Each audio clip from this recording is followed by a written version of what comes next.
Welcome to Paphos. From ancient ruins and underground tombs, to vibrant streets and breathtaking Mediterranean views, this city is packed with history, charm and surprises around every corner. In this video I'm going to show you the best places you need to visit in Paphos, Cyprus, so let's start exploring.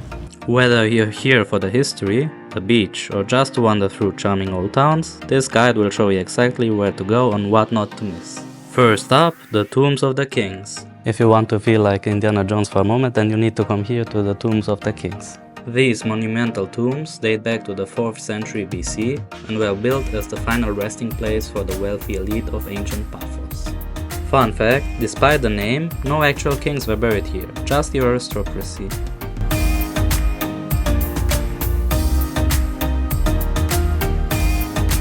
You want to get here without a car? Then don't worry, there are public buses that will bring you close, but they are not listed on Google Maps. So I've added a link below to the official site for Paphos public transport to help you out.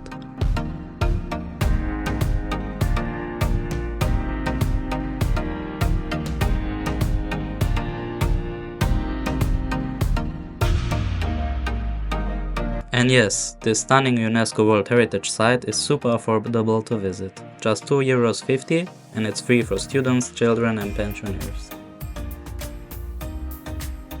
If you're still feeling adventurous, head over to the Agia Solomonia Catacombs. According to legend, a Jewish woman named Solomonia became the first Christian on the island. She fled from Roman persecution and hid inside the cave, but the Romans walled it up, trapping her inside. But here's the twist. 200 years later, when locals broke down the wall, Solomonia appeared, alive and well. Because of this miracle, the catacombs became a major pilgrimage site, especially during the medieval period. Today, you can visit this fascinating site for free.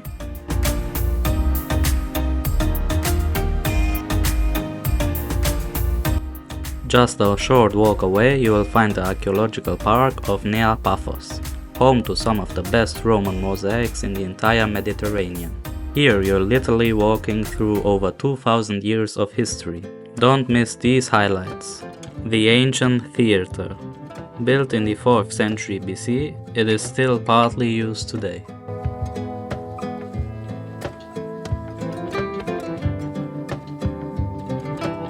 Nearby you will see the remains of the Agora, the old marketplace. Then there's the house of Dionysus, where incredibly well-preserved mosaics show scenes of gods, wine and mythological drama.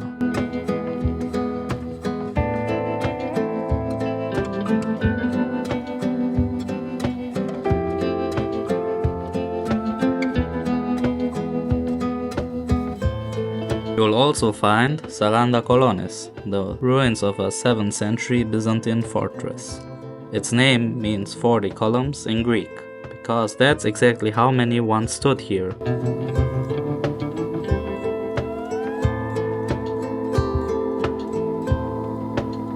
And finally, the old lighthouse, built in 1888 during British rule, a rare piece of colonial architecture in Cyprus. As you can tell, Paphos is a living museum, a city with a history that spans over 2 millennia. And the best part? Entry to the entire site is just €4.50, and it's free for students, children and pensioners. After all this exploring, it's time for our first food recommendation. One dish you should definitely try is Giouvetsi, tender lamb cooked with orzo pasta and a rich tomato sauce. Another must try is Moussaka, a baked dish layered with eggplant, minced meat and creamy bechamel sauce, a true classic. You can taste both of these delicious meals at a local restaurant called Agia. Now let's talk about the spiritual side of Paphos. One of the most fascinating churches in town is Panagia Theoskepasti, beautifully perched above the harbor. It's also part of the UNESCO World Heritage List and carries deep religious significance.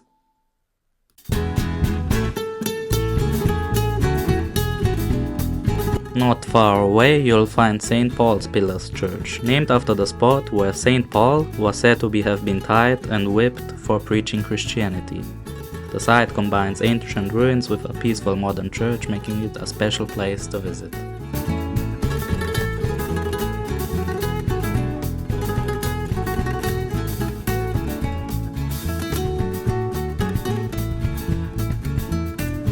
And lastly, don't miss the impressive Agion Anargyron church. Built in 1649 by two monks, it originally served as a monastery and still feels like a quiet sanctuary tucked away from the busy town. Unfortunately, it is not open to public most of the times.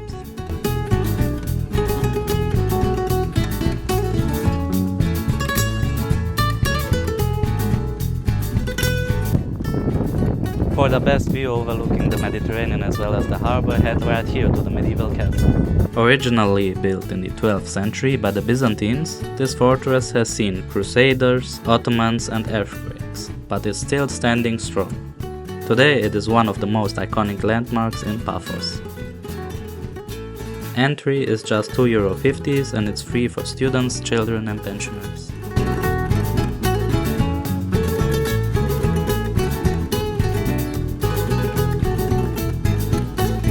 Next up, the Paphos Promenade. Perfect for a seaside walk lined with restaurants, souvenir shops and cafes. Whether you're here for a sunset stroll or a quick bite, this is where the town comes alive.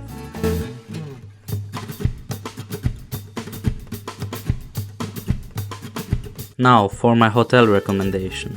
I stayed at a hotel called Valentino's Apartments that was perfectly located between the upper part of Paphos, or the Old Town, and the lower, more touristy area near the harbor, where most of the top sites are.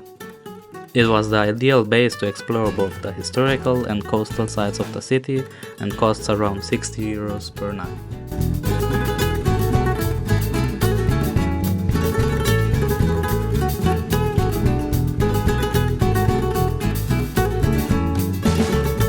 Paphos has also been shaped by its Ottoman past, and you can still see traces of that era.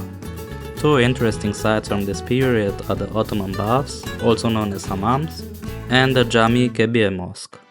Although the mosque isn't in use today, it stands as a reminder of Paphos' multicultural history.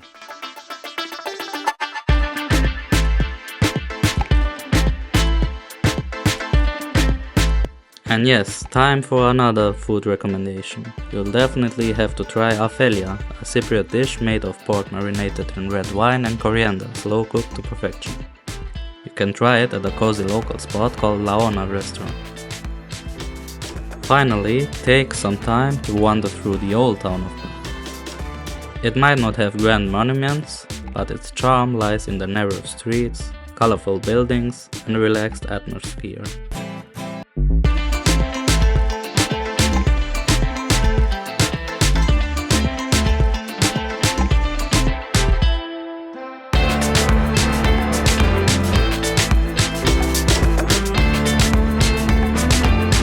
And that brings us to the end of our journey through Paphos, a city where ancient history, seaside charm and delicious food come together in the best way possible. And as always, if you enjoyed this video, then please don't forget to subscribe, like and hit the notification bell in order to not miss any of my future videos, and see you next time.